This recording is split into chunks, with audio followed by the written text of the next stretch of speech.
Shalom Bapak Ibu Saudara-saudari yang terkasih. Hari ini Sabtu 10 Oktober tahun 2020.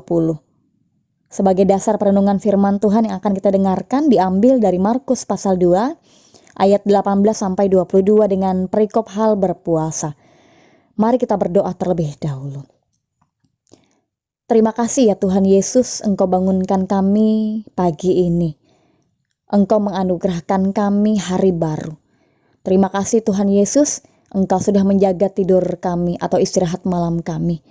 Sehingga saat ini kami boleh bersiap bersedia untuk mendengarkan perenungan firman yang akan memberikan kami kekuatan dan petunjuk apa yang akan kami pikirkan, apa yang akan kami lakukan dan ucapkan, sehingga semuanya mendatangkan kemuliaan bagi nama Tuhan. Di dalam nama Tuhan Yesus kami berdoa dan memohon. Amin. Markus pasal 2 ayat 18 sampai ayatnya yang ke-22.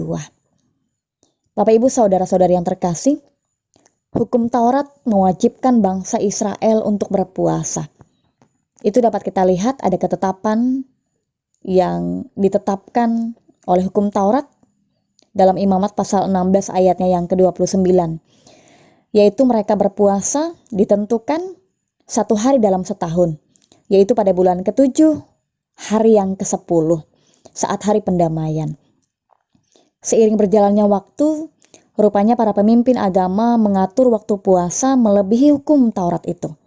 Sehingga ada sebagian orang Yahudi yang menjalankan hidup keagamaannya dengan taat, tapi tidak memahami makna. Ada pula yang melakukan ritual atau tindakan keagamaannya untuk mengundang decak kagum orang lain supaya dia dipuji dan dikatakan saleh di hadapan banyak orang. Kebijakan yang dibuat oleh pemimpin agama pada dasarnya adalah supaya berpuasa ataupun melakukan tindakan-tindakan agama lainnya bertujuan supaya kita lebih mengabdi pada Tuhan, lebih mendekatkan diri pada Tuhan, lebih meluangkan waktu untuk berelasi dengan Dia. Dalam teks bacaan kita hari ini, murid-murid Yohanes dan orang-orang Farisi berpuasa, sedangkan Yesus dan murid-muridnya tidak berpuasa. Bukan karena menentang tradisi Yahudi, melainkan karena Yesus sedang ada bersama-sama dengan muridnya. Dalam hal ini kalau kita melihat di Markus pasal 2 ayat 19 sampai 20, Yesus adalah mempelai dan murid-murid Tuhan Yesus adalah sahabat-sahabat mempelai. Bagaimana mungkin murid-murid Yesus berpuasa? Saat itu Tuhan Yesus ada bersama dengan murid-murid. Kalau kita melihat konteks saat itu, berpuasa dipahami sebagai simbol rasa duka dan penyangkalan diri. Jika kita melihat murid-murid Yohanes berpuasa, itu karena mereka sedang berduka atas pemenjaraan Yohanes, guru mereka.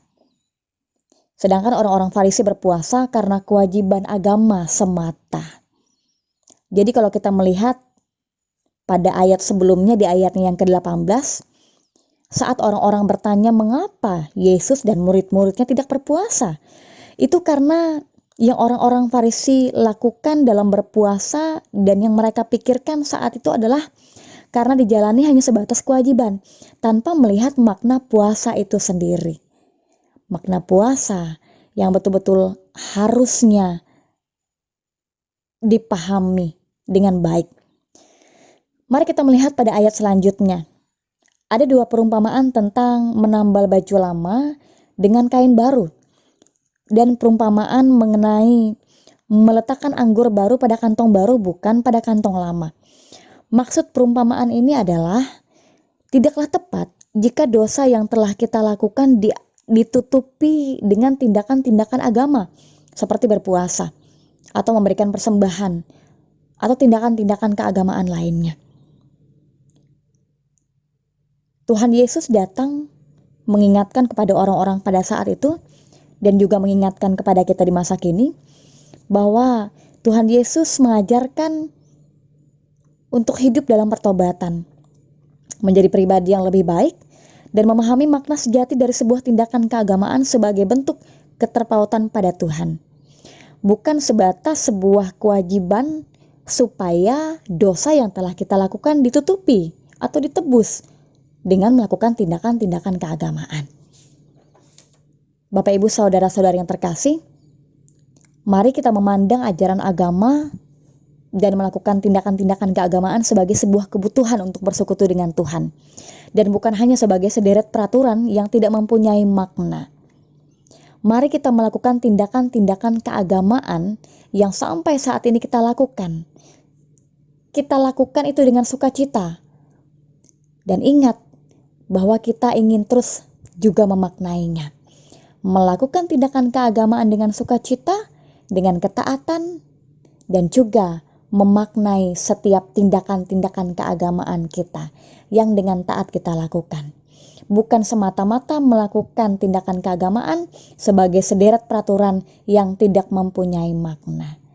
Tuhan akan menolong kita untuk terus memaknai setiap tindakan keagamaan yang kita lakukan. Amin untuk renungan firman Tuhan.